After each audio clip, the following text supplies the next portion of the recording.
الحمد لله رب العالمين والعاقبة للمتقين والصلاة والسلام على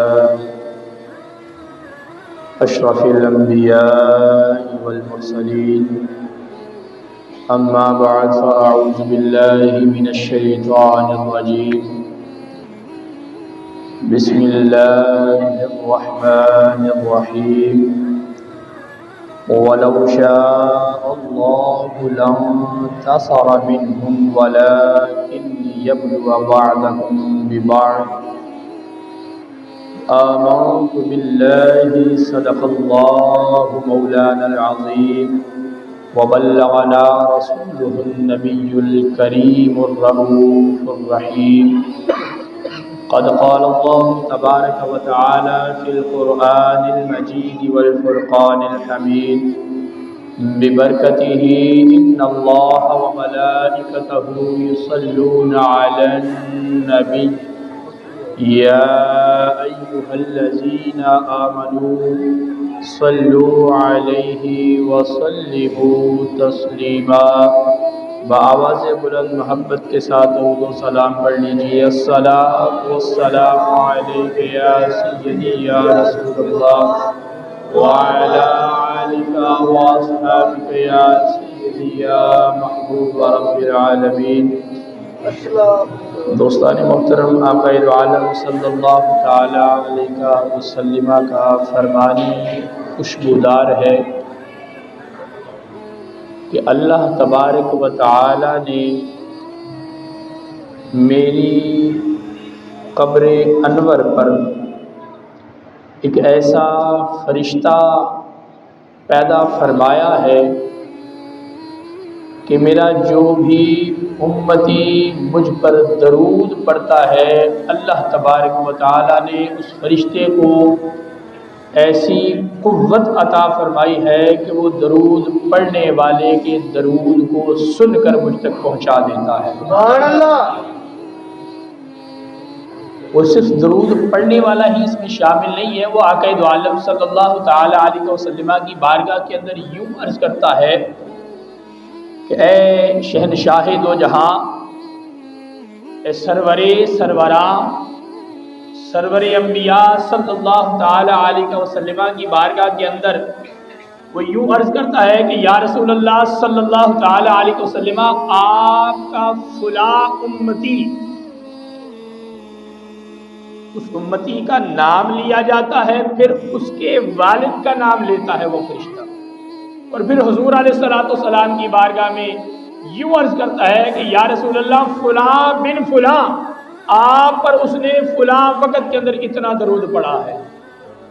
اس لیے ہمیں بھی چاہیے کہ محبوب علیہ الصلوۃ والسلام کی نظروں میں اگر ہم آنا چاہتے ہیں تو پھر حضور علیہ الصلوۃ والسلام کی بارگاہ میں جب بھی ہمیں موقع ملے، جب بھی ہمارے پاس وقت ہو، بڑھ چڑھ کر درود و سلام کا نذرانہ پیش کرتے رہا کریں. کیا پتہ کہ یہی درود پاک ہی ہماری بخشش کا ذریعہ بن جائے. اور اگر یوں کہوں کہ یقینی طور پر محبوب علیہ الصلوۃ والسلام کی ذات مبارکہ پر جو ہم درود پڑھتے ہیں، یہ درود پاک یقیناً ہماری بخشش کا ذریعہ بن جائے گا انشاءاللہ. تو دوستان محترم، آج 11 ربیع الثانی، یا یوں کہہ دیں کہ ربیع الآخر، اسلامک مہینے کا غالباً جو اسلامک سال ہے اس کا چوتھا مہینہ ہے. محرم، صفر، ربیع الاول اور ربیع الثانی، اسے ربیع الغوث بھی کہا جاتا ہے، حضور غوث اعظم رضی اللہ تعالی عنہ کا ماہ مبارکہ. تو آج پیر پیراں میرے میراں غوث سمدانی، غوث الثقلین،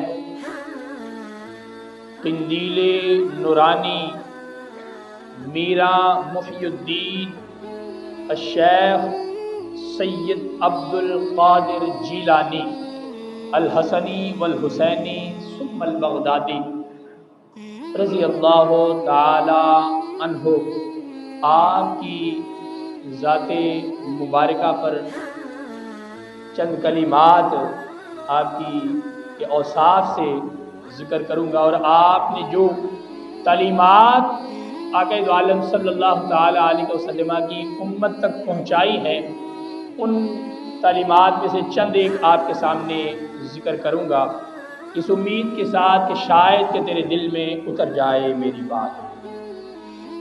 تو آپ کا نامی اسم گرامی عبد القادر اور کنیت آپ کی ابو محمد ہے، اور آپ صحیح النسب سید ہے، اور حضرت علامہ رشید رضا آپ نے لکھا کہ انساب کے متاخرین علماء میں سے 70 مصنفین نے، جو سلسلہ نسب کے لکھنے والے علماء ہیں نا، ان میں سے 70 مصنفین نے آپ کو حسنی حسینی سید الاصل سادات کے اندر شمار فرمایا۔ یعنی اگر یوں کہوں نا کہ آپ کو نجیب الطرفین سید کہا ہے، نجیب الطرفین سید کہتے کسے ہیں کہ جو ماں اور باپ دونوں کی طرف سے سید ہو۔ حضور غوث اعظم رضی اللہ تعالی عنہ آپ کو یہ شرف حاصل ہے کہ آپ اپنے والد محترم کی طرف سے حسنی سید ہیں، اور والدہ ماجدہ کی جانب سے حسینی سید ہیں۔ یہ حضور غوث اعظم رضی اللہ تعالیٰ عنہ کو یہ بھی آپ کے اوصاف میں ایک یہ بھی وصف شامل ہے کہ آپ نجیب الطرفین سید ہیں، اور آپ کی ولادت باسعادت شمالی فارس میں بحیرہ خزر کیپسین سی جنوبی ساحل پر گیلان نام کا ایک ذخیرہ، بلکہ گیلان نام کا زرخیز ایک صوبہ ہے جہاں پر آپ کی ولادت باسعادت ہوئی، اور اس صوبے کی ایک بستی کے اندر 11 ربیع الثانی کو آپ کی ولادت باسعادت ہوئی۔ 11 ربیع الثانی 470 ہجری کے مطابق 1077 عیسوی کو آپ اس کائنات میں جلوہ فروز ہوئے، اور آپ کے والدین، آپ کے والد محترم کا اسم گرامی حضرت سیدنا ابو صالح موسیٰ جنگی دوست رحمۃ اللہ تعالی علیہ، اور آپ کے نانا جان حضرت سیدنا عبداللہ سومعی بھی جیلان کے بڑے جید اور مشہور مشائخ میں آپ کا شمار کیا جاتا ہے۔ یعنی اس وقت کے جتنے بھی مشہور و معروف شیوخ تھے نا، آپ کے والد محترم بھی، اور والد محترم کے ساتھ ساتھ آپ کے جو نانا جان حضرت عبداللہ سومعی رضی اللہ تعالی عنہ، آپ کا شمار بھی مشہور شیوخ کے اندر ہوتا تھا، اور آپ کی والدہ ماجدہ ام الخیر عامت الجبار بڑی زاہدہ عابدہ یعنی پاک باز خاتون تھی، اور آپ کی والدہ کا آپ کے والد محترم سے جب نکاح ہوا نا، یہ ایک بڑا طویل قصہ ہے، مختصر سی انداز میں اگر یوں کہوں نا کہ آپ نے سیب کھا لیا، نہر کے اندر سے تیرتا ہوا آپ کے والد محترم نے، حضرت ابو صالح نے جب سیب کھا لیا نا، تو دل کے اندر خیال آیا کہ سیب کے مالک سے تو میں نے اجازت ہی نہیں لی، تو کہیں ایسا نہ ہو کہ کل بروز قیامت میری اس سیب کی وجہ سے پکڑ ہو جائے۔ تو سیب کے مالک کے پاس گئے، معافی مانگی، تو حضرت سیدنا عبداللہ سومعی جو حضور غوث اعظم رضی اللہ تعالیٰ عنہ کے نانا جان ہیں، آپ فرماتے ہیں کہ معافی ایسے نہیں ملے گی، 2 شرائط رکھی۔ ایک شرط یہ رکھی کہ اس باغ کی رکھوالی کرنی پڑے گی۔ آپ نے جب باغ کی رکھوالی کر لی، پھر فرمایا کہ دوسری شرط یہ ہے کہ میری بیٹی سے شادی کرنی پڑے گی، اور بیٹی بھی میری ایسی ہے کہ جو آنکھوں سے اندھی ہے، کانوں سے بہری ہے، منہ سے گونگی ہے، ہاتھ پاؤں سے لولی لنگڑی ہے، اس سے شادی کرنی پڑے گی۔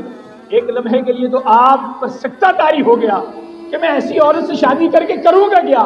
نہ وہ بول سکتی ہے، نہ وہ سن سکتی ہے، نہ وہ کچھ کہہ سکتی ہے، نہ وہ دیکھ سکتی ہے، نہ اس کے ہاتھ ہیں نہ پاؤں ہیں۔ پھر فوراً اللہ تبارک و تعالیٰ کا خوف دل کے اندر آیا، اور آپ کے دل نے آپ کو ملامت کیا۔ آپ کے دل نے جب ملامت کیا تو فوراً آپ اس شادی پر رضامند ہو گئے۔ حضرت عبداللہ سومئی رحمۃ اللہ تعالی علیہ آپ نے جب نکاح کروا دیا تو نکاح کے بعد کمرہ عروسی کے اندر، جس کمرے کے اندر دلہن موجود تھی، جب اس کمرے میں داخل ہوتے ہیں تو فوراً ڈر کر واپس باہر آ جاتے ہیں. اس کمرے میں داخل ہو کر ڈر کر فوراً واپس آ جاتے ہیں.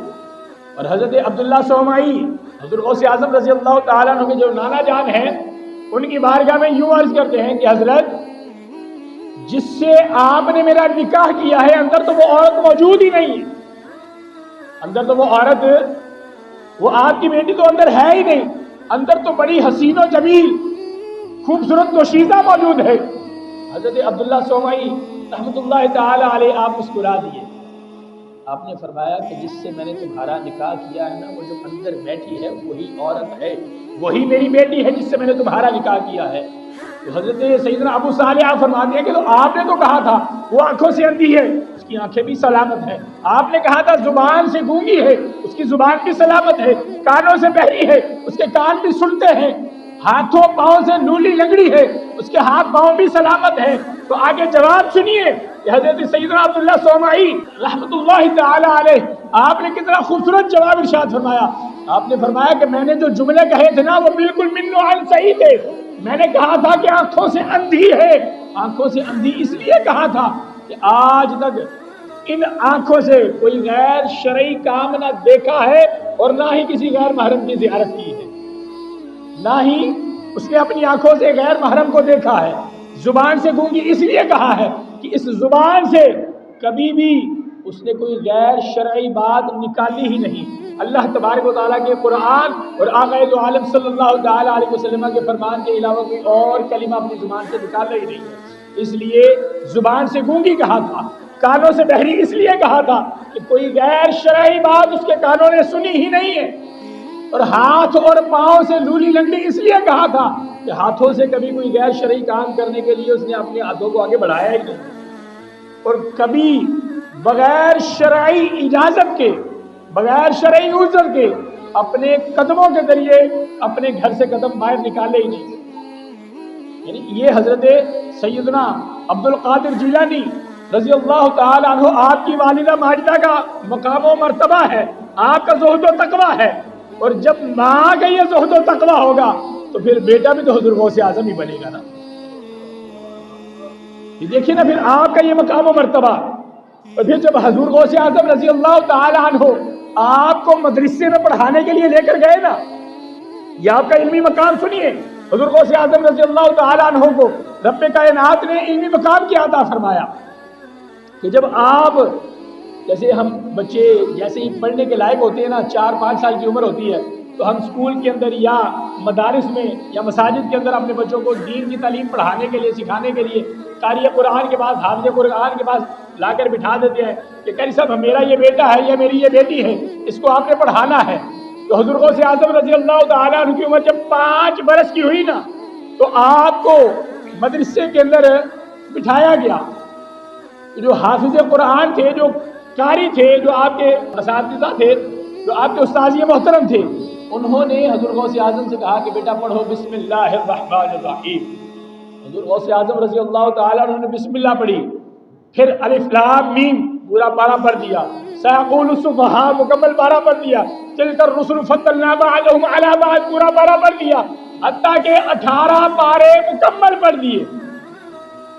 ابھی پہلی مرتبہ مدرسے کا منہ دیکھا ہے، پہلی مرتبہ 18 پارے مکمل پڑھ دیے.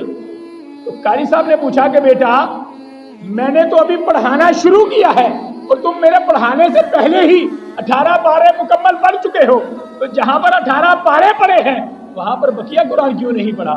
آپ نے فرمایا کہ یہ 18 پارے میں نے اپنی ماں سے سنے ہیں، جتنے میری ماں نے تلاوت کیے تھے اتنے میں نے سن کر یاد کر لیے ہیں. یہ تو ابھی آپ کے بچپن کا حال ہے، یہ بچپن کے اندر آپ کا علمی مقام ہے.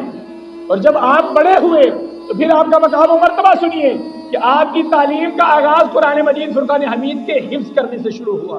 پھر اس کے بعد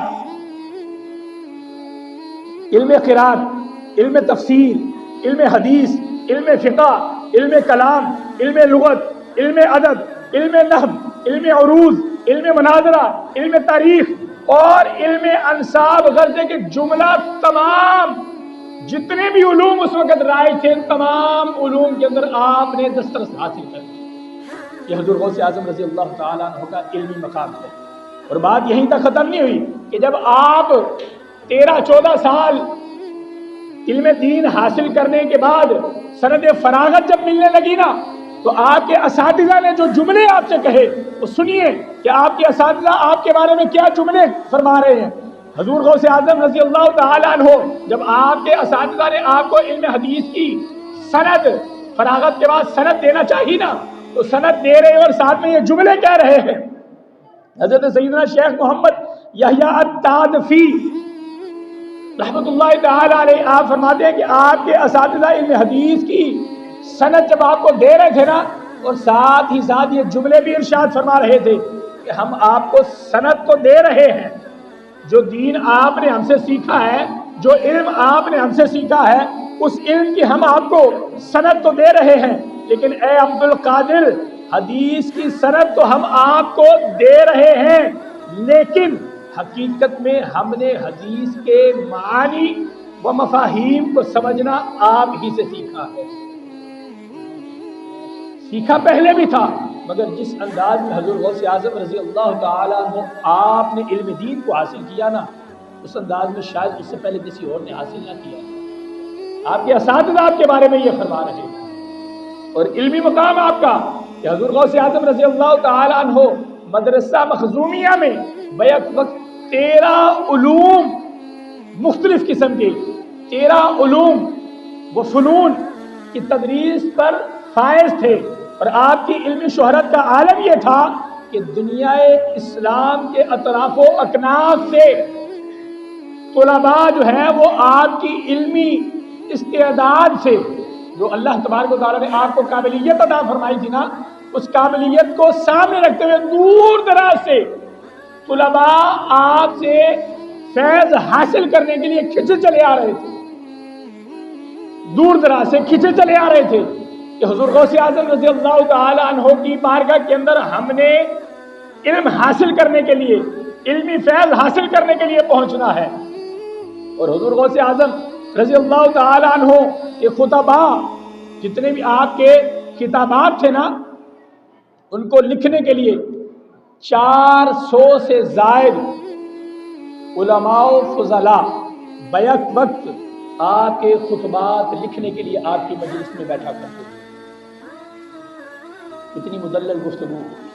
مجھے یہاں سے وہ حضرت ابو العباس کا واقعہ بھی یاد آ گیا۔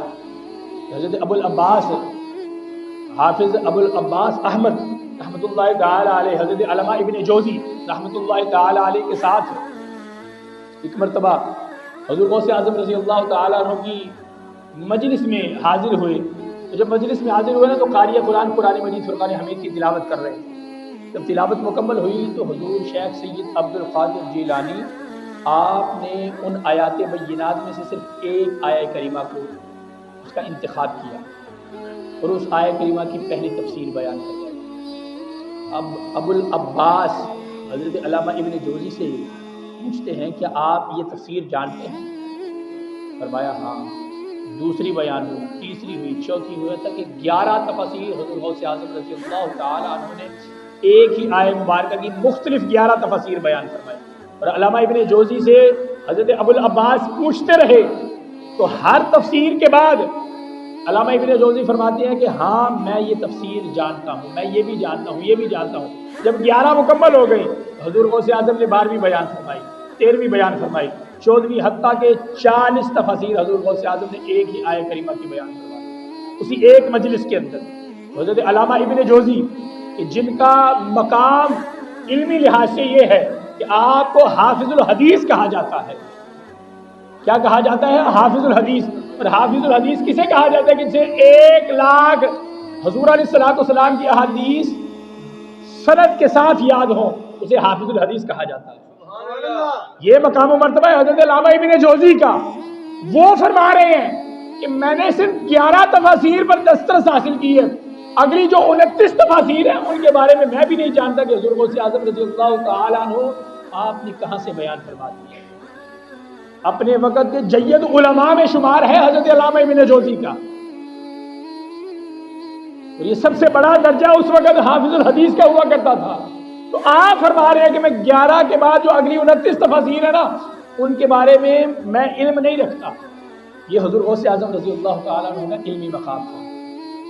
اور حضرت شیخ عبدالحق محدث دہلوی کہ اور دیگر تذکرہ نگاروں کے بقول بیک وقت 400 علماء و فضلاء حضور غوث اعظم رضی اللہ تعالیٰ عنہ کی مجلس میں بیٹھ کر آپ کے خطبات کو تحریر کیا کرتے تھے. ایک ایک حرف حضور غوث اعظم رضی اللہ تعالیٰ عنہ کا تحریر کر کے اپنے پاس محفوظ کر لیا کرتے تھے. یہ اللہ تبارک و تعالیٰ نے آپ کو مقام و مرتبہ عطا فرمایا ہے. یہ ہر کسی کو اللہ تبارک و تعالیٰ یہ سب کچھ عطا نہیں فرماتا. حضور غوث اعظم رضی اللہ تعالیٰ عنہ اگر آپ کی پوری حیات مبارکہ کو دیکھیں نا تو بہت سی نصیحتیں آپ نے فرمائی. اور ایک نصیحت حضور غوث اعظم رضی اللہ تعالیٰ عنہ نے یہ بھی فرمائی ہے کہ اللہ تبارک و تعالیٰ کی ذات سے شکوہ و شکایت نہیں کرنا چاہیے, اس سے اجتناب رکھنا چاہیے. آج ہمارے ہاں کیا ہو رہا ہے, اگر کسی کو مسلسل کاروبار میں گھاٹا پڑ جائے یا مسلسل کسی کے اوپر پریشانیاں مسلط ہونا شروع ہو جائے تو ہم اللہ تبارک و تعالیٰ کی عنایات کو بھول کر ان پریشانیوں کی وجہ سے رب کی بارگاہ میں گلہ کیا کرتے ہیں, ساڈا ہی گھر ویکھ لیا سی پریشانیاں نے. یہ جملے بسا اوقات انسان کو کفر تک پہنچا دیتے ہیں. وجہ کیا ہے کہ لا علمی کی وجہ سے ہم علم نہیں نہ رکھتے, ہم جانتے نہیں ہیں کہ ہم کون سا جملہ کہہ رہے ہیں. ایک جملہ ہم عموماً شاید دیہاتوں میں یہ جملہ زیادہ تر بولا جاتا ہو, کوئی کسی سے پوچھے نا کہ بھائی تیرا گھر کہاں پر ہے, جس کا گھر مسجد کے پڑوس میں ہونا کہتا خدا کے پچھواڑے میرا گھر ہے, نعوذ باللہ. یہ بھی کلمہ کفر ہے.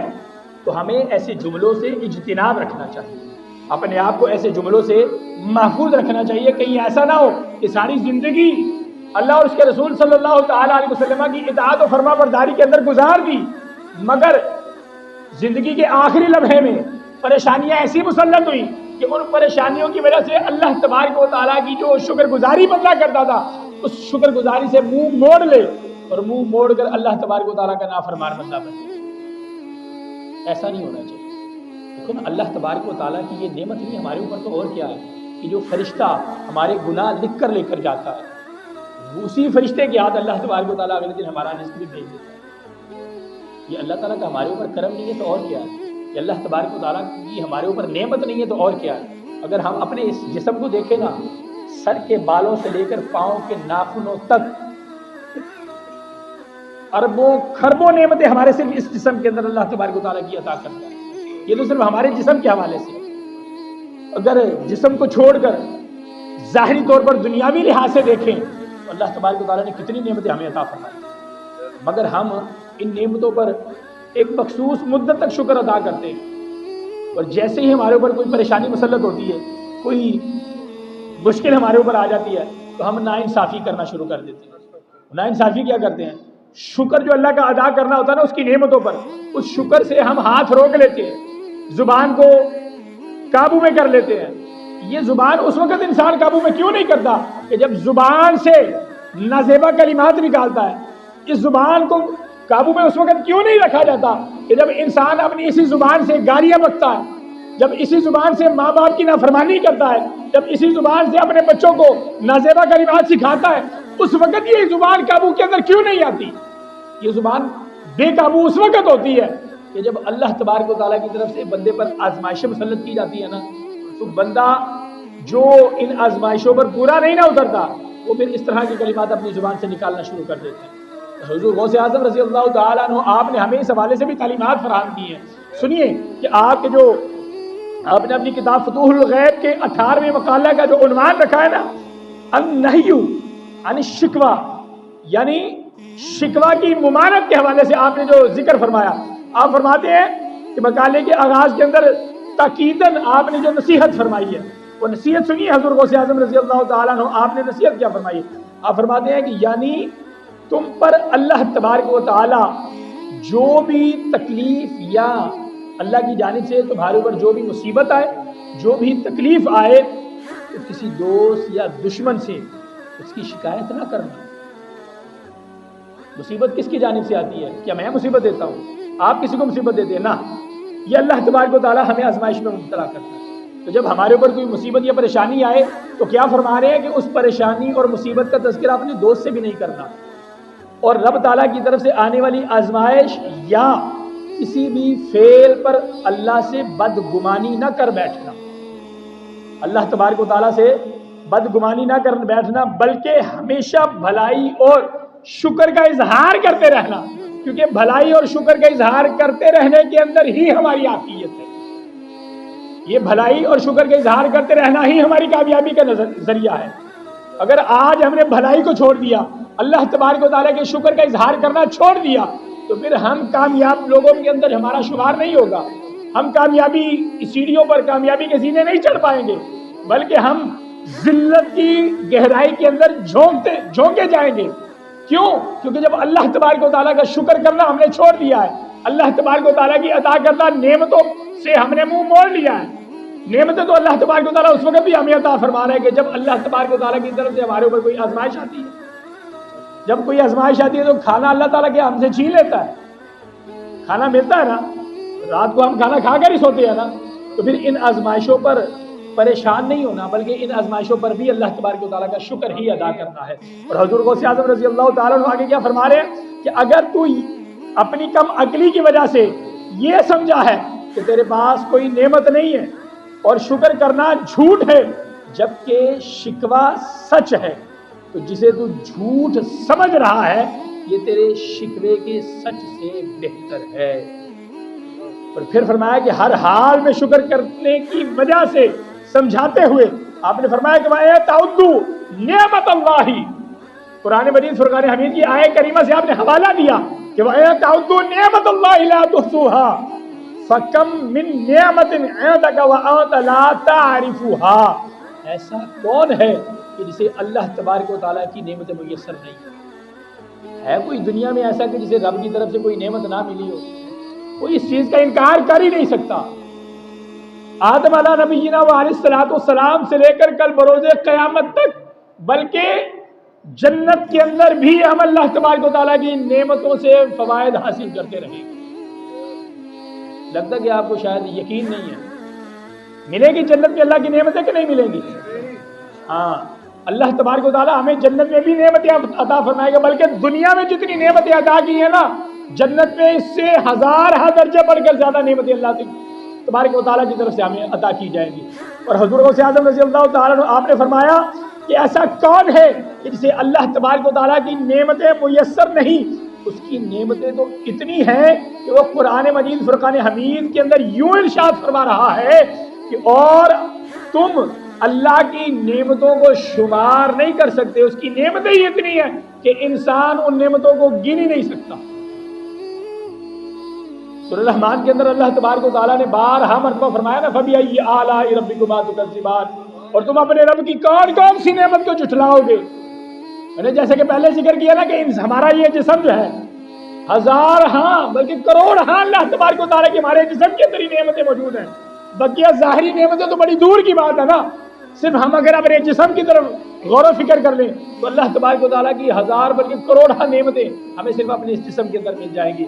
اللہ تبارک و تعالیٰ کی بارگاہ کے اندر دعا ہے کہ رب ذوالجلال ہم سب کو اولیاء اللہ کی تعلیمات پر عمل پیرا ہونے کی توفیق عطا فرمائے، اور حضور اعلیٰ نبینا و علیہ السلام کے نقش قدم پر چلتے ہوئے اپنی زندگی کو گزارنے کی توفیق سعید عطا فرمائے.